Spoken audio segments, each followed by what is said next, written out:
do this every day, do it all the time. But when I get a little nervous, you know what that is? That's my highest power shaking me up, telling me, get up there and do your thing. So, Amen. yes, amen. Because I don't do anything without my higher power direction. He takes care of me. I'm in protective custody. I don't need to worry about anything. Am I right? Yes. Amen. I don't have nothing to worry about, man. I came here to give you all a message. Say, give me a message, Mr. G. Give me a message, Mr. G. All right, cool. First, I want to say last year was my first time at your school, and I know my colleagues have been coming here for years, but they didn't give me a heads up or anything like that. They didn't tell me how cool the school was really going to be. I fell in love with your school, so I told my office, I said, send me back next. I want to come back up again. So here I am. I'm back here. Last year when I stood in this room, and right here at this spot, I told you guys that I'm a recovering addict. Y'all remember that? Remember me telling you I'm a recovering addict? Do you remember the drugs I told you I did? Who remembers, man? Wait a minute. What the heck? Stand up. Give him some love.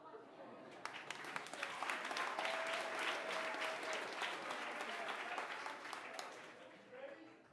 All right, go. I did cocaine, smoked weed, nicotine, alcohol, and heroin. Wow, give him some love.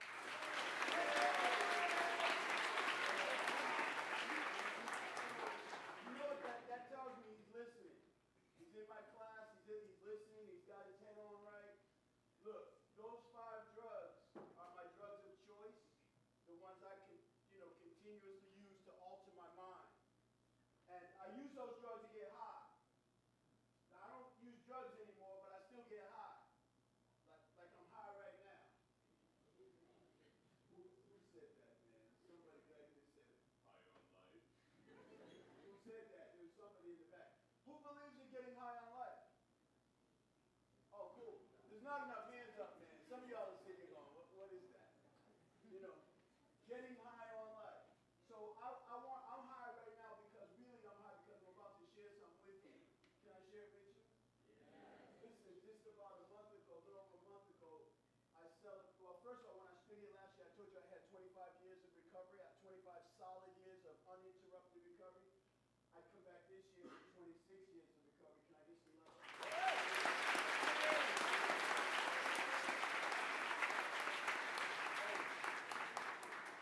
I don't use chemicals no matter what. I paid a hefty price. My story, man, is clear. I don't mix my words. I came here, man, for this week, and I was here last week, but I come up here to give young people a message of hope. Y'all know what a dope dealer is, right? Well, check this out, Mr. G, I'm a hope dealer.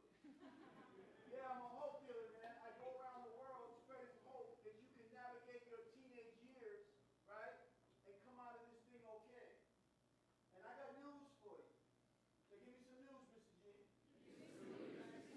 If you're vaping, I know some people just got uncomfortable when I said that, but hey, what can I say?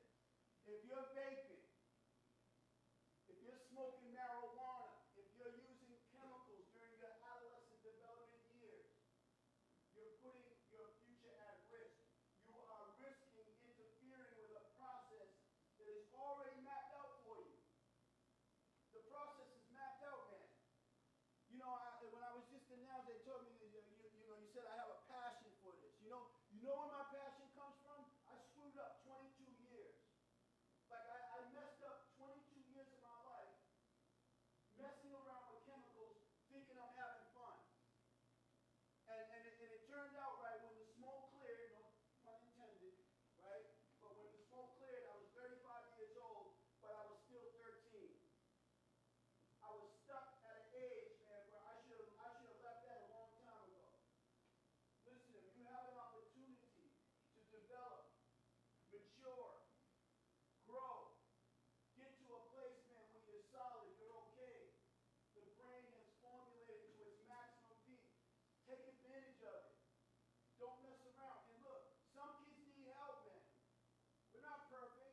Raise your hand if you ever made a mistake. We're not perfect. We make mistakes, man, and we mess up, and then sometimes we're looked at all weird. Like people, it's funny that people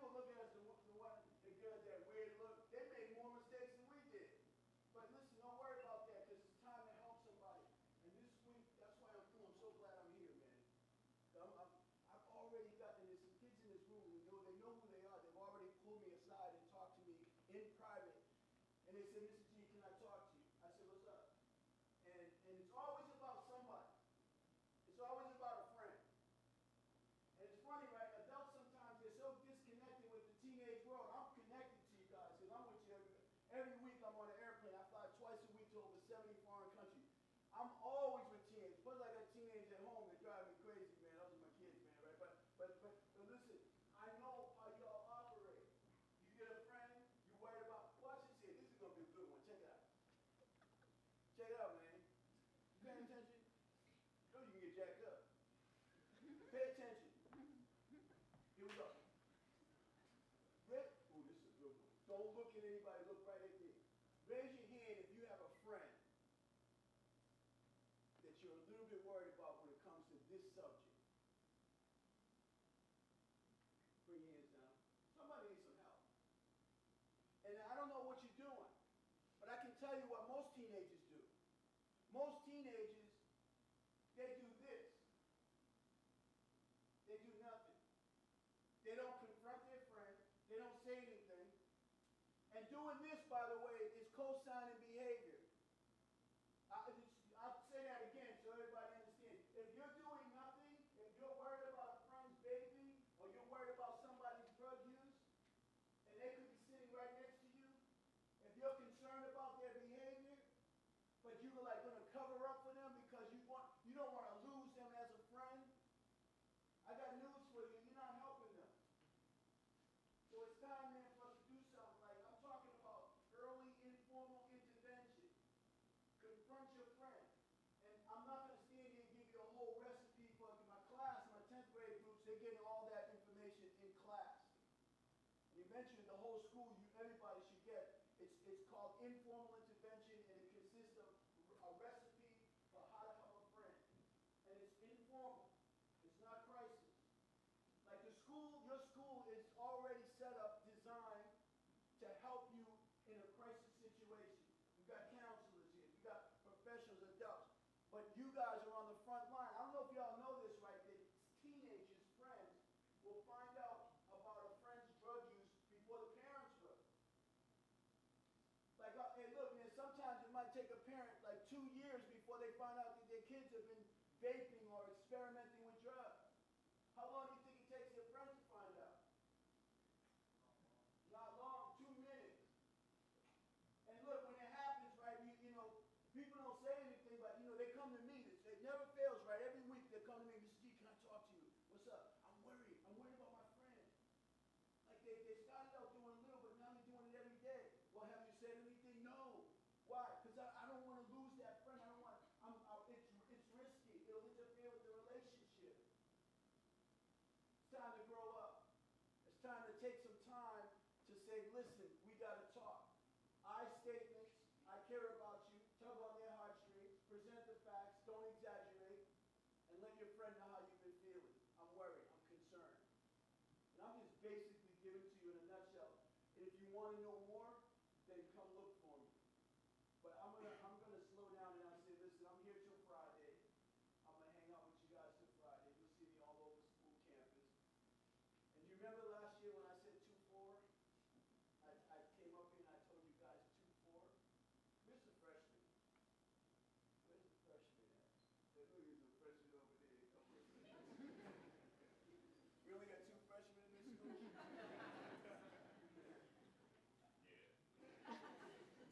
Hey man, 2-4. And it basically means don't worry about yesterday. It's over. There's nothing you can do about it. And tomorrow is not here yet. And some of y'all are already into tomorrow, messing up today. Right? Do today. How many hours do we have in this day? Somebody's looking at the clock. 24 hours. That's it. No more, no less. And I'm going to say this to you. If you do the right thing today, you'll have a good shot at being okay tomorrow. I'm Mr. G. Thank you for letting me share my little time with you. I'm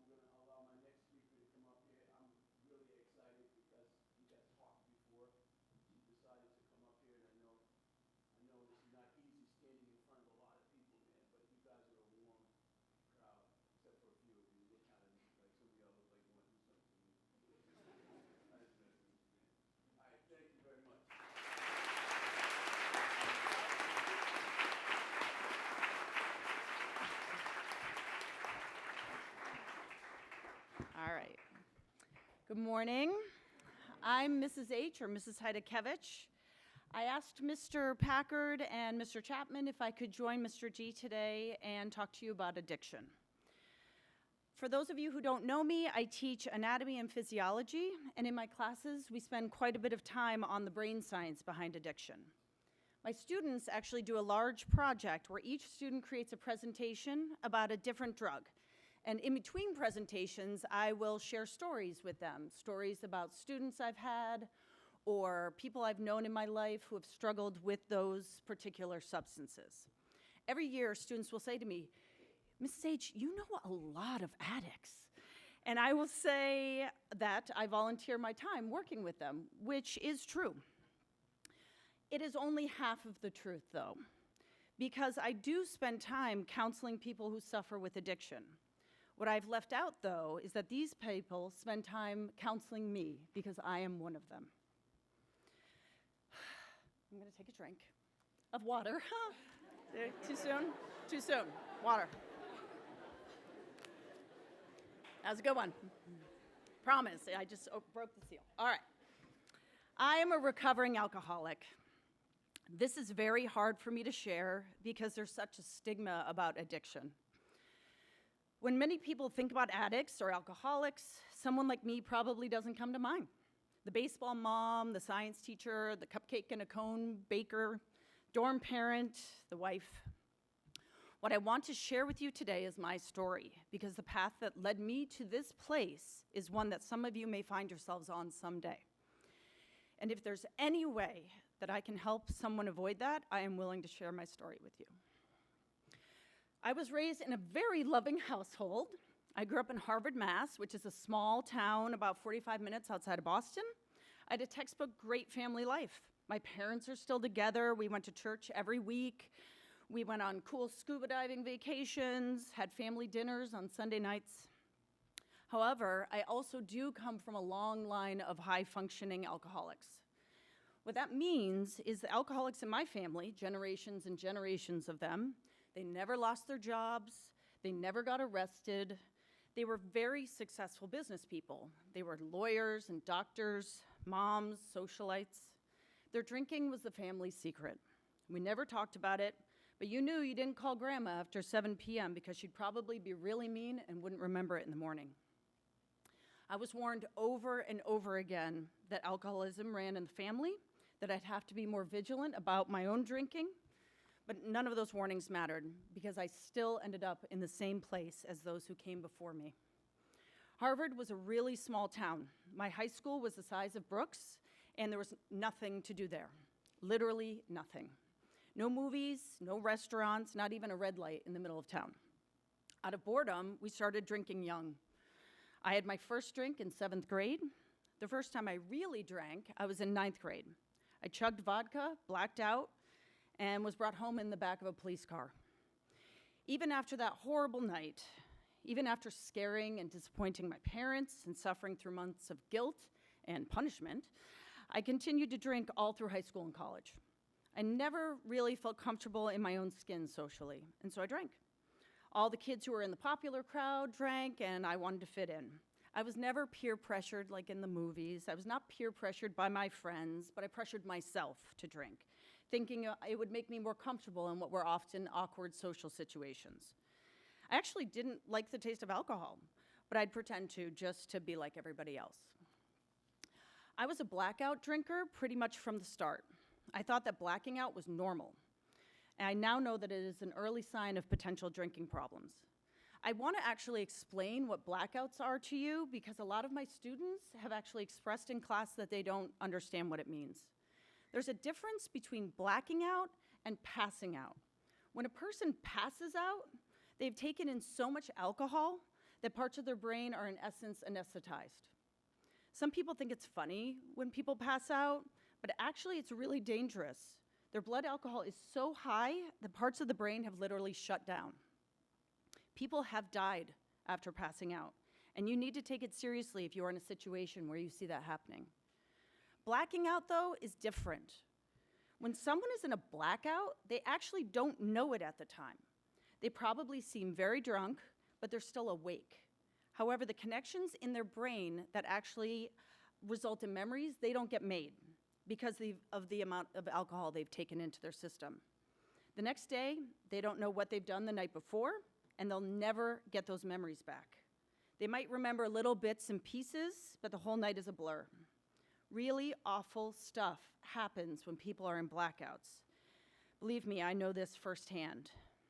It can be terrifying to wake up in the morning and not know what happened the night before, not know where you were, who you were with, what you did, what you said. I am grateful every day that I will never wake up that way again. After college, I actually didn't drink much at all. Like I said, I never found a drink that I liked until I hit my 30s, went to Italy, and I started drinking wine. What began as a glass of wine with dinner turned into 2, then a bottle of wine a night, and it got worse and worse. I hid my drinking from everyone.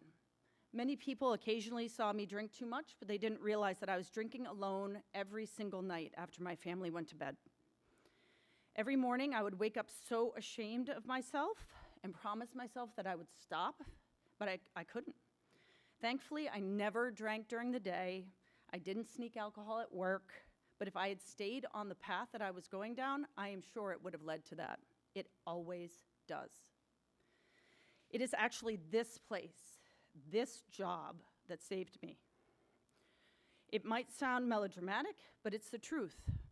The morning I realized I was in big trouble and I needed help, it was about 6 years ago. I was actually sitting in a DC for a bunch of students who'd been caught drinking. The girl who was facing the committee was crying and talking about how sorry she was for disappointing the school and her parents. I just sat there, so disgusted with myself, thinking, how on earth can I sit here and pass judgment on this kid when I am such a mess? There's an Alcoholics Anonymous statement that fits this moment perfectly. I was sick and tired of being sick and tired. I knew that if I kept up my drinking the way I was going, there was no way I was going to be able to keep this job. I would lose my children's education. We lived off campus at the time, and we wanted to move on campus, and I knew I could never be a dorm parent the way I was drinking. More importantly, I knew that I'd been letting down my family for years, selfishly putting alcohol ahead of them at times. I used to make excuses for why I couldn't pick up my kids after a certain hour at night, knowing that I wouldn't be able to drive. I would have entire conversations with them that I wouldn't remember in the morning. I felt so much guilt all the time, and it was exhausting. That day, I finally realized I wanted it to be over, but I knew I couldn't do it alone and that I needed help. That was the start of my recovery. I got honest with my family, I reached out to friends and my doctor, and I found support everywhere I turned. After getting medical help, I started going to Alcoholics Anonymous. I got a sponsor, and I started to feel better. I made a lot of new sober friends who supported me, and my family has stood by my side throughout this entire journey. I no longer wake up feeling ashamed, and my family knows that they can count on me always. And you can count on me too. You need me at 2 in the morning? I'm there. I could not have said that 6 years ago. I'm really proud I can say that now. I've shared my story with you today because I want you to know that addiction does not discriminate. It can strike anyone. I'm certain there are many, many people here whose lives are affected by alcoholism, substance abuse, and now we as a community know how many of you are struggling with nicotine addiction. It is really important for you to know that you are not alone. If you are worried about a friend or worried about yourself, I want you to know you can always talk to me.